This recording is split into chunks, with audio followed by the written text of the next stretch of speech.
बिस्मिल्लाहिर्रहमानिर्रहीम। अस्सलाम वालेकुम नाज़रीन, मैं हूं डॉक्टर अली और आप देख रहे हैं मेरा फेसबुक और यूट्यूब चैनल। नाज़रीन, बड़ी अहम तरीन डेवलपमेंट्स हैं, बहुत बड़ी बड़ी खबरें आपको देने जा रहे हैं। अफसोसनाक खबर कराची से है। नाज़रीन, कराची में खौफनाक सूरत हाल है, बड़ी तादाद में शहादतों की इत्तलात आ रही हैं। इसकी तमाम तर डिटेल्स आपके साथ हम शेयर करेंगे। जबकि एक और बड़ी और अहम तरीन खबर है, तुर्की के कमांडोज जो हैं उन्होंने खामोशी के साथ एक ऐसा मिशन अंजाम दिया है कि दुनिया की सुपर पावर को भी कानों कान खबर नहीं हुई है, जिसके बाद तुर्की ने एक वीडियो जारी की है। इसकी तमाम तर डिटेल्स। जबकि दूसरी जानिब एक और बड़ी और अहम खबर है कि चाइना ने पहली बार सिर्फ 20 मिनट में, चाइना से यानी बीजिंग से 20 मिनट में वाशिंगटन डीसी को निशाना बनाने वाले खौफनाक मिसाइल का नज़ारा करवा दिया है। इसकी भी तमाम तरह डिटेल्स आपके साथ हम आज के वीलॉग में शेयर करेंगे। वीडियो की तफसील में जाने से पहले अगर आपने हमारे इस चैनल को सब्सक्राइब नहीं किया हुआ तो आपसे गुजारिश है काइंडली इसको सब्सक्राइब कर लें और बेल आइकन को ज़रूर दबा दें ताकि हमारी आने वाली वीडियो सबसे पहले आप तक पहुंच सकें।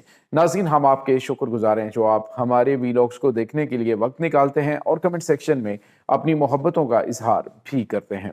नाज़रीन, कराची के अंदर अफसोसनाक वाक़या, एक शॉपिंग सेंटर गुल प्लाजा है, अब वहाँ पे खौफनाक आतिशज़दगी जो है वो शुरू हुई और ऐसे वक्त में हुई कि जहाँ पे कि मारूफ शॉपिंग सेंटर जो है इस में यकदम आग भड़क उठी। और ये आग किस तरह से किसी तकरीबी कार्रवाई की वजह से या फिर ये किसी शॉर्ट सर्किटिंग की वजह से, किस वजह से हुई, इस बारे में अभी कुछ भी कहना जो है वो कबल अज़ वक्त होगा। लेकिन नाज़रीन, इसके बाद पूरे के पूरे प्लाजे को लपेट में ले लिया गया। कई घंटे गुजरने के बाद बावजूद जो है वो आग पे काबू नहीं पाया जा सका और बताया जा रहा है नाज़रीन कि इसमें 6 अफराद अभी तक शहीद हो चुके हैं और इसमें एक रेस्क्यू फायर फाइटर जो हैं वो भी शामिल थे जो कि आग बुझाने की कोशिश में शहीद हुए हैं। और नाज़रीन, इसके साथ ही बड़ी तादाद ज़ख्मियों की भी है और बहुत सारे लोग लापता भी हैं, नुकसान काफ़ी ज़्यादा। और नाज़रीन, तीसरा हिस्सा जो बिल्डिंग का है वो गिर चुका है और 20 गाड़ियां इस वक्त रेस्क्यू मिशन के ऊपर लगी हुई हैं। उन्हें मुख्तलिफ टैंकर्स के जरिए पानी प्रोवाइड किया जा रहा है, लेकिन इसके बावजूद आग पे काबू नहीं पाया जा सका। कई घंटे हो चुके हैं और खौफनाक किस्म की सूरत हाल वहाँ पे इस वक्त चल रही है। नाज़रीन, यहाँ पे आपको ये भी बताते चलें इस वक्त वहाँ पे जो इंतज़ामिया है वो हतल कोशिश कर रही है कि चीज़ों को कंट्रोल किया जाए, लेकिन जो वहाँ पे फंसे हुए अफराद हैं उनको निकालने का सिलसिला जो है वो भी जारी है। लेकिन इस वक्त जो आग है वो मज़ीद नुकसान जो है वो करती हुई दिखाई दे रही है। डेफिनेटली नाज़रीन, जो सिक्योरिटी मेजर्स हैं उनको जब इग्नोर किया जाता है या फिर दीगर मामला जो हैं, अगर शॉर्ट सर्किटिंग या इन चीज़ों की वजह से हुआ है तो भी बड़े बड़े सवालात हैं। लेकिन अब जब तमाम तर चीज़ें क्लियर होंगी तो ही पता चलेगा कि आखिर मामलात क्या थे। लेकिन फ़िलहाल ये अफसोसनाक खबरें कराची से हैं। इसके बाद नाज़रीन, एक और बड़ी और अहम तरीन डेवलपमेंट है तुर्की की जानिब से। तुर्की की जो वज़ारत ख़ारजा है उनकी जानिब से, एक वज़ारत दिफ़ा की जानिब से एक वीडियो जारी की गई है। इस वीडियो के अंदर नाज़रीन देखा जा सकता है कि तुर्की के कमांडोज़ हैं और किसी एरिया के अंदर, अननोन एरिया के अंदर ये उतरते हैं और उतरने के बाद ये बड़ी कार्रवाई अंजाम देते हैं और फिर खामोशी के साथ वहाँ से चले जाते हैं। और तुर्की की जानिब से जो स्टेटमेंट जारी की गई जिसमें कहा गया कि अल्हम्दुलिल्लाह खामोशी के साथ उतरे, अपना मिशन अंजाम दिया और बाहिफाजत वापस आ गए। नाज़रीन, सवाल ये पैदा होता है कि ये जो एक ऐसी गैर वाज़ेह सी जो वीडियोस जारी की गई हैं जिसमें कमांडो जो हैं वो एक्शन करते हुए और मिशन अंजाम देते हुए दिखाई देते हैं, नाज़रीन, तुर्की की जानिब से एक तो ये डेटरेंस के तौर पे अपने दुश्मनों के ऊपर एक हैबत सी तारी करने के लिए वीडियो जारी की गई। और दूसरी तरफ जो सबसे अहम चीज़ है वो ये है कि हालिया दिनों में ईरान के अंदर जो कार्रवाइयाँ की गई हैं और जो वहाँ पे बहुत बड़ी तादाद में गिरफ्तारियाँ हुई हैं। अब जो ईरान की ऑफिशियल्स हैं उनका बताना है कि तकरीबन 5000 के करीब लोग अभी तक इन फसादात में मारे गए हैं, जिसमें 500 सिक्योरिटी एहलकार भी शामिल थे।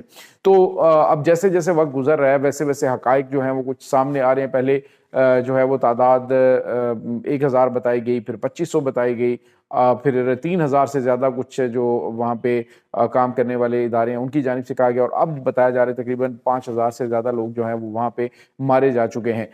नाज़रीन, वहाँ पे जो बगावत है उसके ऊपर काबू पाने में डेफिनेटली 2 मुल्क जो हैं बड़ा अहम किरदार अदा कर रहे थे, जिसमें एक पाकिस्तान भी मुमकिन तौर पर, क्योंकि पाकिस्तान उनके साथ انٹیلیجنس شیئرنگ جو ہے وہ کرتا ہے۔ اس کے بعد دوسرا جو ملک ہے وہ ترکی ہے۔ ترکی نے امریکہ کو بھی وارن کیا تھا، اور آپ کو پتہ ہے کہ ترکی خاص طور پہ انسداد دہشت گردی کے حوالے سے بڑے پیمانے پہ کارروائیاں کرتا ہے، اور اس حوالے سے ان کی اسپیشلٹی بھی ہے۔ اور دوسرا ناظرین، شام کے اندر کچھ خاص جو ہے وہ مشن انجام دیا گیا ہے، جس کے بارے میں وہاں پہ موجود کسی کو کانوں کان خبر نہیں ہوئی کہ آخر ہوا کیا ہے۔ بہرحال ایک ایسی یوں کہہ لیجیے غیر مبہم سی ویڈیو ہے جس کو ابھی ڈسکلوز نہیں کیا گیا، نہ جگہ اور نہ ہی وقت کا جو ہے اس میں ذکر کیا گیا۔ البتہ اس سیکرٹ مشن کو انجام دینے اور بالکل خاموشی کے ساتھ بڑی کارروائی کر جانا جو ہے وہ خطے کے اندر جو ہونے والی اب تک کی سب سے بڑی کارروائی، وہ ناظرین آپ کو ایران کی نظر آئے گی کہ جو انہوں نے بغاوت پہ قابو پایا۔ ادروائز اگر یہ معاملہ جو ہے وہ پھیل جاتا تو ڈیفینیٹلی وہاں پہ کافی زیادہ معاملات خراب ہو سکتے تھے۔ اس کے بعد ناظرین ایک اور بڑی اور اہم ترین خبر ہے، اور وہ ہے جو امریکہ ہے، اور اس کے حوالے سے یہ کافی بڑی الارمنگ سچویشن ہے۔ ناظرین، ایران جو ہے اس میں اس وقت چائنا جو ہے کافی حد تک آگے بیٹھا ہوا ہے، اور چائنا کے مفادات بھی ان کے ساتھ منسلک ہیں بہت حد تک، اور خاص طور پہ جو تیل کی پیداوار ہے وہ ایک بڑی پیداوار چائنا کو بھیجی جاتی ہے۔ اب چائنا جو ہے وینزویلا کی منڈیاں ہاتھ سے نکلنے کے بعد ایران میں یوں سمجھ لیجئے کہ خود آ کے بیٹھ گیا۔ انہوں نے وارننگ بھی دی، اور اس کے بعد رشین پریزیڈنٹ جو ہیں انہوں نے بھی ایک بڑی سٹیٹمنٹ دی تھی۔ انہوں نے کہا جی کہ امریکی فوج کا جو دفاع کا بجٹ ہے وہ 1,500 خرب ڈالر ہے، لیکن اس کے باوجود انہوں نے کہا جی کہ یعنی 1.5 ٹریلین ڈالر جو ہے وہ یعنی 1500 ٹریلین ڈالر ان کا دفاعی بجٹ ہے، لیکن ہائپرسونک میزائل ٹیکنالوجی ان کے پاس ابھی تک جو ہے وہ نہیں ہے۔ لیکن ہمارے پاس جو ہائپرسونک آرشنک میزائل کی صورت میں ہمارے پاس وہ سب کچھ آ چکا ہے جو ہمیں چاہیے تھا۔ ادھر چائنا نے ناظرین DF-27، یہ ناظرین ایک ایسا میزائل ہے، اس میزائل کے بارے میں، یہ ہائپرسونک میزائل ہے اور ایسا میزائل ہے کہ جس کے بارے میں آپ سوچ نہیں سکتے کہ کتنا تیز رفتار میزائل ہے۔ یہ دعویٰ یہ کیا جا رہا ہے چائنا کی جانب سے، جس کا انہوں نے ایک چھوٹا سا جو ہے وہ کلپ جاری کیا ہے، کہ یہ میزائل جو ہے وہ 20 منٹ میں بیجنگ سے واشنگٹن ڈی سی کو نشانہ بنا سکتا ہے، اور میسج دیا گیا ہے کہ کہیں پر بھی اگر چائنا خاموش ہے تو وہ اپنے دفاع سے بالکل بھی بے خبر نہیں ہے، لہٰذا دیگر جو معاملات ہیں جو چائنا کے حوالے سے ہیں ان میں امریکہ سوچ سمجھ کر قدم رکھے۔ تو یہ چیزیں اس وقت ناظرین چل رہی ہیں۔ اب ناظرین ایک طرف تو امریکہ جو ہے اس کا جنگی بحری بیڑا بالکل اس پوزیشن میں آگے کھڑا ہو گیا ہے کہ جو ایران کے اوپر حملہ کر سکتا ہے، لیکن دوسری جانب ایران کے اوپر حملہ امریکہ کو ایک بڑی مصیبت میں مبتلا کر سکتا ہے، یا دوسری طرف ناظرین امریکہ جو ہے وہ چائنا اور روس کو ادھر والے معاملات میں ایران کے اوپر حملے کا ایک ڈراوا دے کے، ایک دھمکی دے کے کچھ اور جو ہے وہ بڑے ٹارگٹس اچیو کرنے کی کوشش مشرق وسطیٰ کے اندر کر سکتا ہے۔ اور ناظرین اس میں جو بڑی واضح علامت عین الاسد فوجی اڈے کا عراق میں مکمل طور پہ خالی ہونا، اور فورسز کا امریکن فورسز کا وہاں سے موو کر کے شام کی جانب بڑھنا، یہ اس طرف اشارہ کر رہا ہے کہ اندر کھاتے گیم جو ہے وہ کوئی اور ڈالی جا رہی ہے۔ یہ ناظرین اس وقت تازہ ترین اپڈیٹس ہیں۔ اس تمام صورتحال کے بارے میں آپ کا کیا کہنا ہے؟ کمنٹ سیکشن میں اپنے خیالات کا اظہار ضرور کیجیے گا۔ انشاءاللہ بہت جلد ملتے ہیں ایک نئی ویڈیو میں، تب تک کے لیے اپنا بہت سارا خیال رکھیے گا۔ اللہ وارث۔